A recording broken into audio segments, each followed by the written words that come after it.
और इस बीच आपको बड़ी खबर बता रहे हैं, जहां 20 जुलाई से 13 अगस्त तक चलेगा मानसून सत्र। संसदीय कार्य मंत्री किरण रिजिजू ने जानकारी दी है, जहां पर 20 जुलाई से 13 अगस्त तक मानसून सत्र चलेगा। तो वहीं तमाम तरीके के मुद्दों पर चर्चा भी होगी और विपक्ष भी जाहिर सी बात है अपने जो मुद्दे होंगे उन पर सवाल पूछेगा सरकार से। तो वहीं सरकार भी मजबूत होकर विपक्ष के सवालों के जवाब देने के लिए तैयार रहेगी। 20 जुलाई से 13 अगस्त तक ये मानसून सत्र चलेगा और संसदीय कार्य मंत्री किरण रिजिजू ने इसकी जानकारी दी है। ये बड़ी खबर आपको बता रहे हैं, जहां पर 20 जुलाई से 13 अगस्त तक मानसून सत्र चलेगा।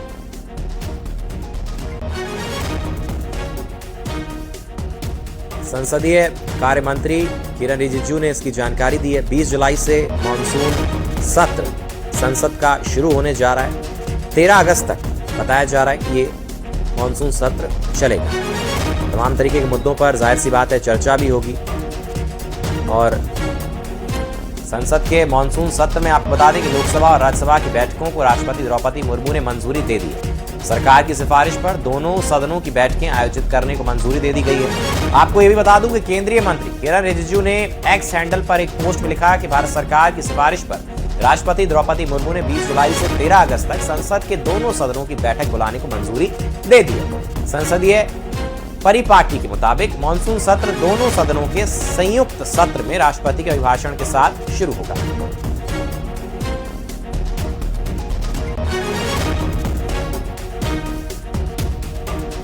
और इस वक्त भारत के नक्शे पर मानसून की एक ऐसी इबारत लिखी जा रही है जो स्याही से नहीं सैलाब से लिखी गई।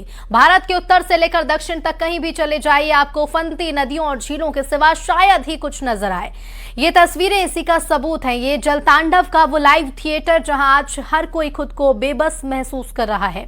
उत्तर से लेकर पश्चिम और मरुधरा की रेत से लेकर दिल्ली के कंक्रीट के जंगलों तक आज पानी ने सब कुछ एक समान कर दिया। मुंबई में पिछले 36 घंटे से लगातार मूसलाधार बारिश ने आम जनजीवन को अस्त व्यस्त कर दिया है। गुजरात में भी हालात इस वक्त सबसे ज्यादा चिंताजनक हैं। सौराष्ट्र के इलाकों में बाढ़ जैसे हालात हैं। उत्तर प्रदेश में मानसून ने आते ही वीआईपी और स्मार्ट सिटीज के दावों की हवा निकाल दी। मध्य प्रदेश के ऊपर इस समय एक साथ 2 वेदर सिस्टम एक्टिव हैं, जिसकी वजह से पूरे सूबे में पानी पानी है। राजस्थान में मानसून का ऐसा रूप जो पिछले कई सालों में नहीं दिखा।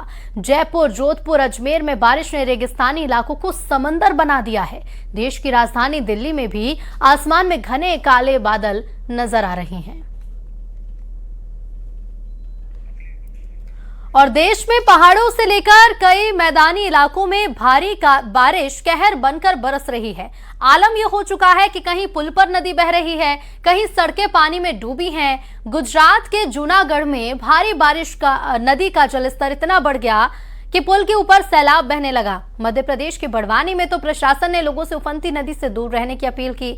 मध्य प्रदेश के हरदा, गुजरात के डांग में मूसलाधार बारिश की वजह से लोगों को परेशानी है।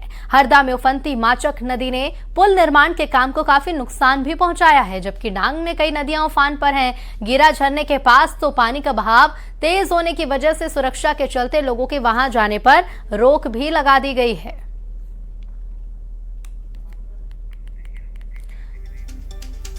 तो ये 4 तस्वीरें आप देखिए, गुजरात मध्य प्रदेश की तस्वीरें हैं। पुल के ऊपर से नदी बहने लगी है।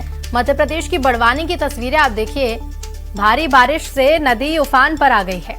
हरदा की तस्वीरों को भी आप देखकर अंदाजा लगा सकते हैं कि भारी बारिश के बाद हालात यहाँ कितने चिंताजनक अब बनने लगे हैं, क्योंकि कई जो गांव हैं उनका शहर से संपर्क टूट गया है, क्योंकि पुल के ऊपर से पानी बह रहा है, सड़कों के ऊपर पानी है। और नदी के जलस्तर को देखकर अंदाजा लगाइए कि इस स्थिति में यहां से निकलना और शहर तक पहुंचना ग्रामीणों के लिए जान पर खतरा भी बन सकता है। नदियों का जलस्तर बढ़ा हुआ है। गुजरात के डांग की ये तस्वीरें देखिए, पानी का सैलाब इतना ज्यादा। और सिर्फ मध्य प्रदेश और गुजरात ही नहीं, बल्कि इसके साथ ही साथ राजस्थान के भी कई इलाके जो हैं वो इन दिनों जलमग्न नजर आ रहे हैं। तस्वीरें आपको लगातार दिखाते जा रहे हैं कि किस तरह से देश के अलग अलग इलाकों में भारी बारिश के बाद अब कोहराम जैसी स्थिति बन गई है।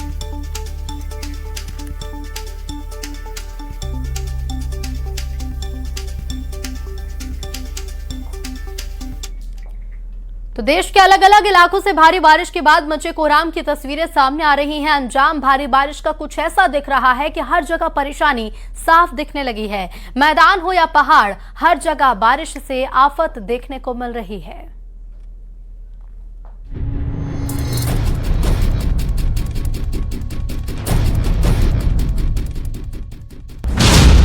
भारी बारिश से आफत।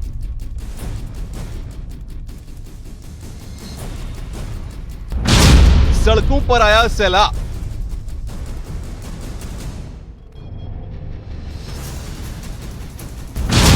मोहल्ले डूबे, गलियां डूबी।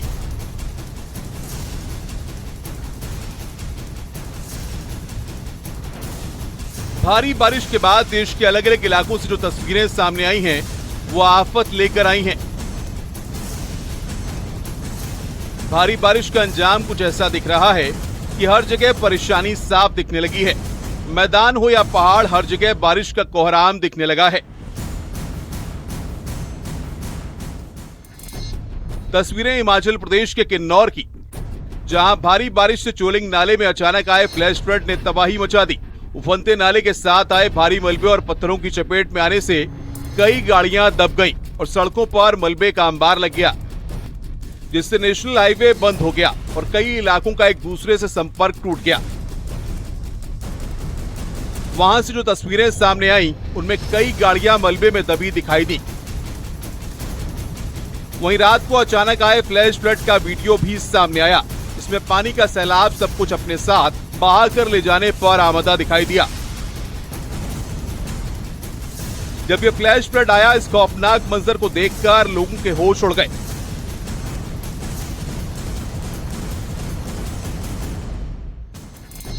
हिमाचल प्रदेश के किन्नौर में अचानक आए फ्लैश फ्लड से मची तबाही की वजह से नेशनल हाईवे बंद है, जिसे खोलने के काम में प्रशासन जुटा हुआ है। जेसीबी की मदद से मलबे में दबी गाड़ियों को निकाला जा रहा है। मुंबई में रात पर हुई मूसलाधार बारिश से कई इलाकों में भारी जलभराव हो गया, जिसकी वजह से एक बार फिर शहर की रफ्तार पर ब्रेक लग गया है, क्योंकि सड़कों पर पानी भरने से लोगों को गाड़ियां चलाने में परेशानी का सामना करना पड़ा।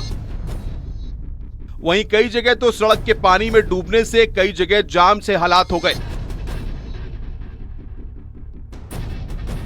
अब बात पंजाब के पठानकोट की,